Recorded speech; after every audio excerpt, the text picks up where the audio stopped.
E aí, Beatlemaníacos, como estão? Tudo bem?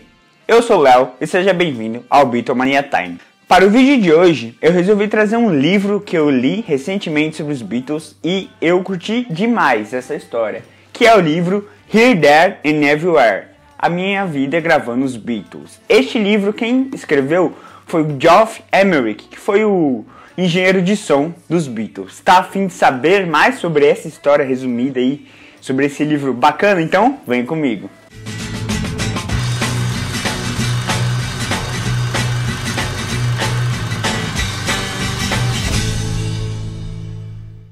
Bom, antes de eu começar a falar sobre este livro, eu quero perguntar se você já é inscrito aqui no canal. Se ainda não for, clique no botão de se inscrever para você continuar acompanhando e aprendendo sobre os Beatles e conhecendo mais sobre essa banda. Bom, para falar desse livro, os Beatles têm várias biografias, né? Inclusive eu tenho algumas aqui, mas realmente esse livro, ele fez a diferença, ele me mostrou muitas coisas bacanas. Você não acha aí por aí em algumas biografias, entendeu? Então eu vou contar um pouco sobre esse livro. Quem escreveu, como eu disse no começo do vídeo, foi o Geoff Emerick, que ele foi o engenheiro de som dos Beatles, mas ele nem sempre foi o engenheiro de som dos Beatles, tá? No começo do livro ele começa contando sua história resumida, falando de onde surgiu sua paixão pela música, porque ele quis entrar por esse meio da música. Tinha um festival lá em Liverpool, né, na cidade local, e quando ele foi nesse festival, ele conheceu algumas coisas e ele ficou encantado e falou, não, eu quero trabalhar com isso, eu quero ser músico. Aí ele conta resumidamente aí sua história, tá? Depois aí ele começa a trabalhar muito jovem na EMI, que é a gravadora onde os Beatles gravaram a maioria de seus discos, e aí ele consegue ali, muito jovem, já entrar na EMI, ele já consegue seu primeiro trabalho já no ramo musical.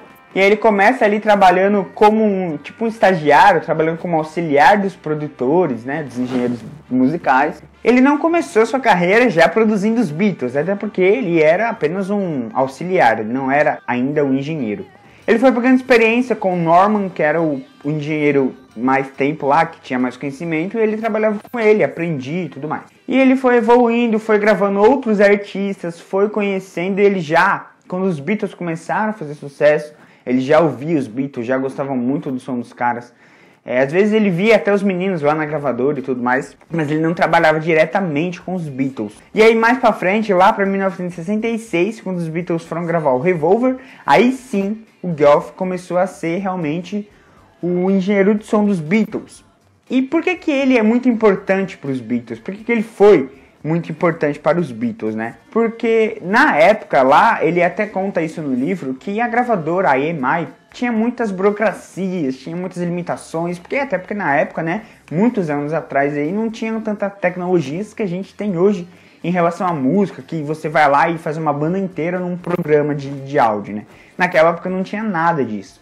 Então todos os sons diferentes que os Beatles traziam em suas músicas, muitas das vezes eram por conta do que eles experimentavam no estúdio, do que eles faziam no estúdio, os testes que eles realizavam.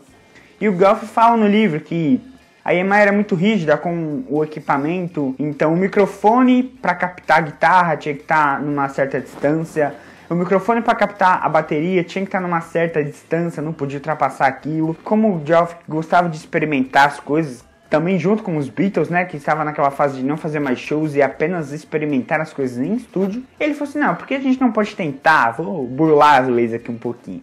Vou dar umas mexidas, fazer algumas coisas a mais, pra gente poder tentar tirar um som diferente. Esse livro, por mais que ele fale um pouco, tem algumas linguagens técnicas, como mixagem, overdubs e algumas desses tipos de coisa, você não precisa ser um especialista em música para você entender o livro.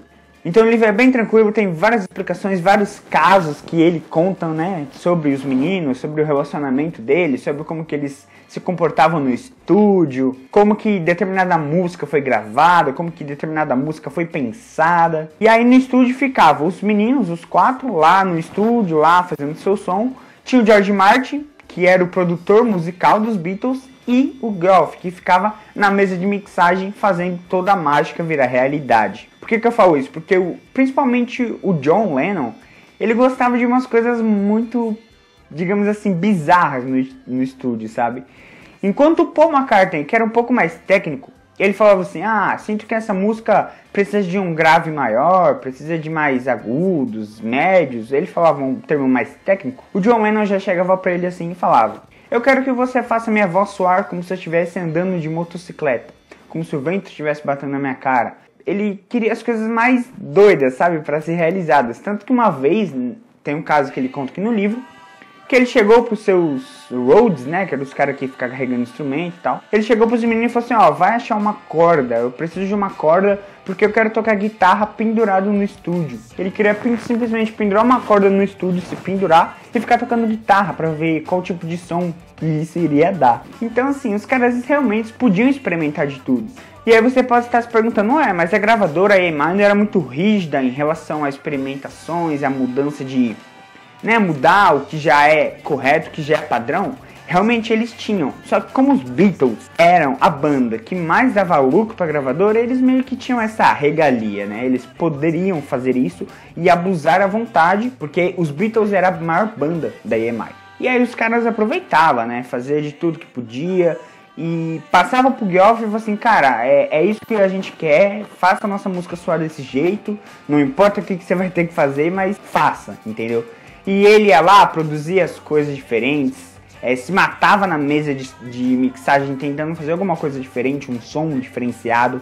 E só que isso foi muito importante para a carreira dele e para a carreira dos Beatles também, porque a partir daí muitos engenheiros começaram a se espelhar no Geoff, usar ele como referência, porque muitas coisas ele trouxe, muitas inovações ele apresentou para os discos dos Beatles, né? Do Revolver para frente. Ele também tinha um papel muito importante para os Beatles. Os Beatles gostavam muito dele. No livro ele conta que quando ele conheceu os meninos, quando ele falou com eles a primeira vez, ele já se sentiu muito próximo do Paul. John, os meninos eram mais dele, só davam cumprimentava assim e tal. Mas o Paul realmente ele ia lá na mesa na sala de mixagem, falava com o Geoff, como que tá a música, como tá a mixagem. Tanto que depois que eles saíram da EMI e fundaram a Apple, quando eles quiseram fazer o estúdio deles, da Apple, para gravações, quem foi o responsável por fazer por montar todo o estúdio, né, por pensar em tudo, foi o Geoff. E aí depois, no fim dos Beatles, quando os Beatles já estavam separados, cada um fazendo o seu e tal, e quando o Paul já estava com os Wings, que foi a banda que ele montou pós-Beatles, né, eles viajaram para outro país para compor, fazer o disco, e ele levou o Geoff para que ele produzisse o som dele, entendeu? Então, mesmo sem os Beatles, o Paul ainda gostava dele, ainda chamava ele para participar, para fazer as músicas.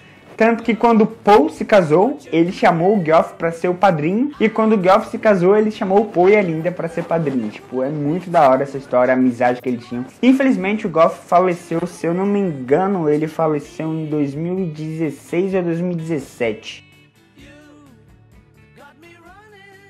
Se você quer conhecer os Beatles, se você quer saber como que era o relacionamento deles, o que eles faziam no estúdio, as doideiras, falam também dos artistas que iriam lá para ajudar os Beatles ou ver eles gravar, como o Mick Jagger, que acompanhava muito os meninos. Ele conta de como os meninos ficavam no canto do estúdio, acendia lá o seu cigarrinho, dava uma fumadinha e voltava para tocar.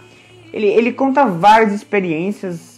Inclusive também uma curiosidade que ele conta no livro que eu acho muito bacana é que assim, quando os Beatles gravavam suas canções, dificilmente você conseguiria ouvir voz de outra pessoa a não ser dos Beatles. Então sempre era só os Beatles que colocavam suas vozes em suas músicas, a não ser na música Revolution 1, que é do álbum branco. A música Revolution 1 conta com o Geoff falando Take Two no começo da música. Se você ouvir bem, quando essa música começa, aparece uma voz falando assim, Take Two. Bem rápido. E essa voz é do Geoff. Eu dei aqui um resumo, não falei demais, até porque não posso falar muito, porque vocês têm que ler esse livro. Ainda mais agora em época de quarentena, né? Você não tem muita coisa pra fazer. Compra esse livro, é fácil de achar. É muito bacana mesmo essa história. Se você gostou de saber um pouco sobre esse livro, se você não conhecia ou já conhecia, deixa um comentário aqui embaixo pra eu saber. Comenta se você já leu algum outro livro relacionado aos Beatles ou à carreira dos meninos. Deixa o seu like se você gostou de saber sobre esse livro, se você quer ler ele, se despertou a sua curiosidade para ler esse livro. E é isso aí, Bitomaníacos. Se inscreva no canal se ainda não é inscrito para você acompanhar os próximos vídeos. Eu vou ficando por aqui, tô pensando até em reler esse livro de novo, porque realmente é muito bom. Fiquem bem, bitomaníacos, se cuidem e Tchau.